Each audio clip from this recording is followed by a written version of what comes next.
전당대회 결선, 국민의힘은 어디로 가는가? 국민의힘이 다시 한번 경랑의 중심에 섰다. 제6차 전당대회 1차 투표에서 과반 득표자는 나오지 않았다. 결국 당대표 선거는 결선으로 넘어갔고 2명의 최종 주자만이 무대 위에 남았다. 그 이름은 김문수와 장동혁이다. 투표율은 무려 44.39%. 75만 명이 넘는 책임 당원 중 절반 가까이가 투표에 참여한 이번 전당대회는 당원들이 느끼는 절박함을 보여주었다. 국민의힘은 이제 더 이상 작은 선택을 할 수 없다. 이번 선거는 단순히 당대표를 뽑는 절차가 아니라 보수정당의 정체성을 결정짓는 분수령이다. 반탄파의 부상, 3가지 이유. 이번 전당대회에서 반탄파가 결선에 오르게 된 배경은 3가지 요인으로 압축된다. 첫째는 전환길 바람이다. 극우 성향 유튜버 전환길은 전당대회 과정 내내 배신자라는 프레임을 퍼뜨리며 당내 분위기를 왜곡했다.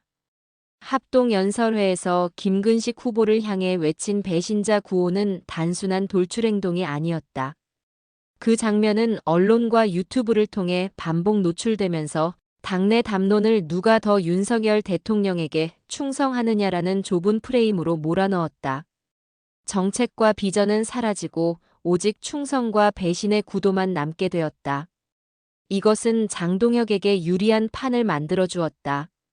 둘째는 한동훈의 침묵이다. 한동훈 전 장관은 당대표 불출마를 선언한 뒤 전당대회 과정에서 사실상 모습을 드러내지 않았다. 직접적으로 조경태나 안철수의 손을 잡아주지도 않았고 공개적인 지원 메시지도 내지 않았다. 남은 것은 한동훈 팬덤뿐이었다. 하지만 팬덤만으로는 정치적 무게를 만들 수 없었다. 당원들은 우리가 믿고 따르던 지도자가 왜 움직이지 않느냐는 아쉬움을 가졌고 그 실망감은 곧 찬탄파 표심의 분산으로 이어졌다. 한동훈 대표 입장에서도 사실 누구 편을 들어주기가 쉽지 않았을 것이란 건 이해가 간다. 셋째는 조경태 안철수 단일화 실패다. 전당대회 직전까지도 단일화만 된다면 찬탄파가 결선에 진출할 수 있다는 기대가 있었다. 실제로 두 사람의 지지율을 합치면 김문수나 장동혁과 어깨를 나란히 할 수 있는 수치였다. 그러나 안철수는 정치적 부담을 이유로 단일화의 선을 그었고 조경태 역시 독자 행보를 고집했다. 결국 찬탄파 표는 양쪽으로 갈라져 결선 진출은 무산되었다. 이 3가지 요인이 겹쳐지면서 김문수와 장동혁이라는 반탄파 양강 구도가 굳어지게 된 것이다. 심평의 발언과 장동혁의 배신. 여기에 결정적 변수가 하나 더 있었다. 바로 심평 변호사의 발언이다.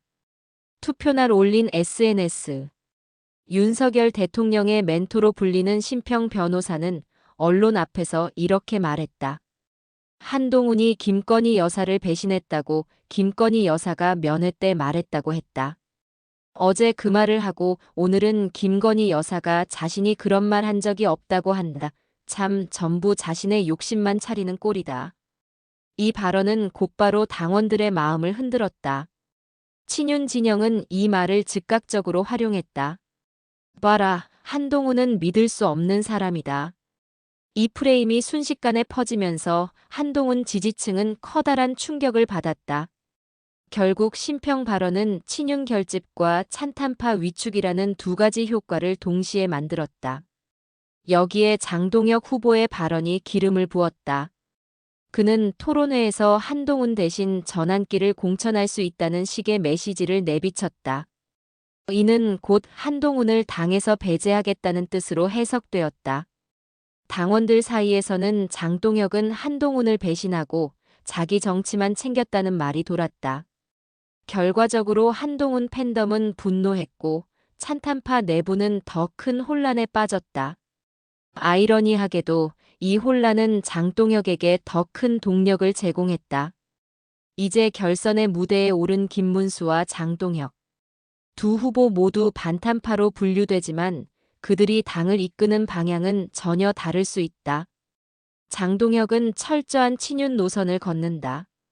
그는 공개적으로 한동훈계 축출을 이야기했고 윤석열 대통령과의 일체화를 선택했다.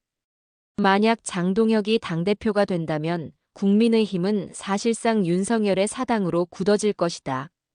단기적으로는 친윤계와 주류가 결집하겠지만 장기적으로는 위험하다. 중도층과 청년층이 등을 돌리고 국민의힘은 극우 정당이라는 낙인을 피하기 어렵다. 그리고 교인들이 판을 치는 정치가 되어버렸다. 종교는 종교일 뿐 종교계가 정치계를 그리고 나라를 뒤흔들고 있다. 전광훈 목사가 몇 년을 시끄럽게 하더니 이제는 전환길이다. 모두 출발은 좋다. 목사의 교인의 강사에 장동혁도 교인이다. 그런데 너무 강하다. 총선 대선 전략에서도 확장성 부족이라는 치명적 약점을 안게 된다. 반면 김문수는 조금 다르다. 그 역시 반탄파이지만 한동훈, 이준석과도 함께 가겠다는 메시지를 내세웠다. 이는 최소한의 통합 시도로 읽힌다. 김문수는 정치 경험이 풍부하고 원로 이미지가 있어 안정감을 줄 수 있다. 찬탄파 일부를 흡수하여 분열을 완화할 가능성도 있다. 그러나 그의 과거 극우적 발언은 여전히 리스크다. 중도층 확장에는 한계가 있고 이미지 쇄신이 없다면 총선에서 약점으로 작용할 수 있다. 즉, 국민의힘은 지금 극우화로 치닫느냐 아니면 최소한의 통합을 모색하느냐라는 갈림길에 서 있다. 결론 국민의힘의 운명은 어디로? 이번 결선은 단순한 당대표 선거가 아니다. 국민의힘이라는 당이 앞으로 어떤 길을 걷느냐를 결정하는 순간이다. 장동혁이 당선된다면 국민의힘은 친윤 일체화, 극우화의 길로 갈 것이다. 이는 내부 결속에는 도움이 되지만 외연 확장에는 치명적이다. 국민의힘은 보수정당이 아니라 친윤 정당으로 굳어지고 청년과 중도는 떠나간다. 김문수가 당선된다면 최소한의 통합 가능성이 남는다. 찬탄파 일부가 다시 참여할 수 있고 내부 균열이 다소 완화될 수 있다. 하지만 그 역시 과거 이미지라는 한계를 안고 있어 국민의힘이 재도약하려면 상당한 혁신이 필요하다. 결국 국민의힘의 운명은 찬탄파 표심과 투표율에 달려 있다. 한동훈을 지지해온 당원들이 결선에서 어떤 선택을 하느냐가 당의 미래를 좌우할 것이다. 8월 24일 채널어 토론회, 그리고 26일 최종 발표. 국민의힘은 지금 극우냐 통합이냐라는 마지막 질문에 답해야 한다. 내년 지방선거, 그리고 거대한 정치 재편의 가능성. 국민의힘이 이번 전당대회에서 극우화라는 선택을 한다면 그 후폭풍은 내년 지방선거에서 곧바로 드러날 것이다. 현재 국민의힘은 중도층과 청년층 지지율에서 이미 고전을 면치 못하고 있다. 만약 장동혁 체제로 간다면 지방선거는 윤석열 심판 선거로 프레임이 고착될 가능성이 높다.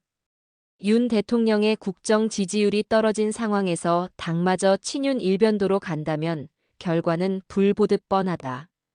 서울 수도권은 물론 충청 강원 일부까지도 민주당에 빼앗길 수 있다. 그렇다면 여당 지형은 어떻게 될까? 지금 민주당은 이재명 대표 체제 아래에 있다. 물론 사법 리스크와 내부 갈등이 상존하지만 국민의힘이 스스로 자충수를 둔다면 민주당은 반사 이익을 톡톡히 누릴 수 있다. 게다가 조국 전 장관이 특별 사면으로 정치 복귀를 선언했다. 조국은 이미 개혁 진보 진영의 상징으로 자리 잡았다. 민주당과 일정하게 협력하거나 혹은 독자적인 조국 신당을 추진한다면 보수 진영은 훨씬 더 불리한 구도로 몰릴 수 있다. 즉, 국민의힘이 내년 지방선거에서 참패한다면 대한민국 정치는 민주당 조국, 신당 진보 개혁 세력의 재편으로 빠르게 흘러갈 것이다. 국민의힘은 보수의 대표 정당이 아니라 윤석열의 당으로만 기억될 위험이 크다. 그렇게 되면 보수 세력은 1980년대 이후 가장 큰 위기를 맞게 될 것이며 장기적인 야당 시절에 들어갈 가능성도 배제할 수 없다. 결국 이번 국민의힘 전당대회가 보여준 장면은 씁쓸하다. 75만 명이 참여한 대규모 선거가 열렸지만 그 무대의 배경에는 역사 강사 출신 극우 유튜버 전환길의 목소리가 울려 퍼졌다. 배신자라는 단어 하나로 당내 선거판이 요동쳤고 그 영향력은 후보들의 메시지보다 더 크게 작용했다. 보수 정당의 전당대회가 원래라면 개혁과 혁신, 중도 확장 전략을 두고 치열한 토론이 벌어졌어야 한다. 그러나 실제로는 정책과 비전은 사라지고 누가 더 윤석열 대통령에게 충성하는가, 누가 더 극단적인 언사를 내뱉는가만 남았다. 이것은 보수의 몰락을 자초하는 길이다.